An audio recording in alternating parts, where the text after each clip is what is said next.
Hi, my name is Dr. Roberto Fernandez and I'm a chiropractor. And today we're going to talk about pediatric care. See, many times people have stereotyped chiropractic in thinking that chiropractic is only about neck pain and only about back pain. The question that people don't realize is that a 40-year-old that enters my office with neck pain may be showing me a problem that started when he was a child. It would be a lot easier to find these problems in children and help prevent them rather than waiting for the person to grow up. Let me run you through something really quick. Imagine that this was actually mom. This is actually dad, but you can't tell at this point. And what's going to happen naturally is mom's carrying baby, between baby liquid and everything, she's throwing on 30 pounds. What's going to eventually happen is this bone right here, the pubis, is going to separate, allowing the baby to feed into the canal. The sacrum, which is the bone in the back, will back out of position.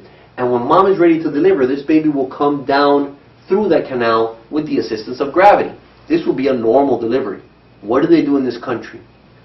They lay women down on their backs. Do you know why they do this? It's the most comfortable position for the doctor. The worst thing a woman should be doing is laying down on her back when she's about to give birth. The weight of the baby will push down the lumbar spine. The sacrum will be blocked up against the table, and the baby's going to come out up and against gravity rather than down and with gravity. Is this going to be easier or is it going to be harder? Obviously harder. Is it going to hurt more or is it going to hurt less? Obviously more. How do we solve that? We come up with a beautiful drug called an epidural, and they're going to inject mom with this epidural.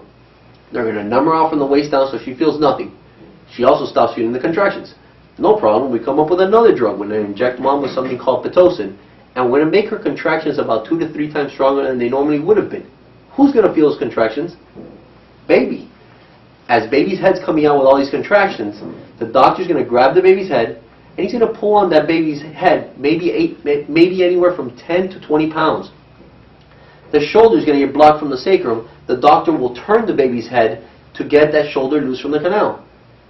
I specialize in pediatric care. One of the things that we do is I do not rotate a child's neck until that child is at least 6 years old to make sure that that child's neck is fully developed.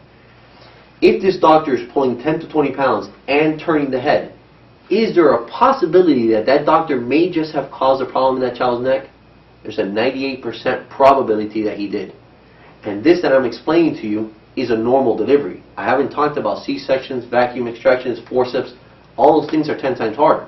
Question, is your baby going to come out and say, hey mom, that birth was a little traumatic. You think you'll take me to the chiropractor for an evaluation? Absolutely not. These children may grow up suffering ear infections, headaches, different types of problems. And when this child grows up to be 30, 40 years old and these problems have complicated themselves by arthritis or damage to a disc and now they're suffering pain and they come into my office, they realize that a lot of the damage could actually be permanent and I can't reverse that.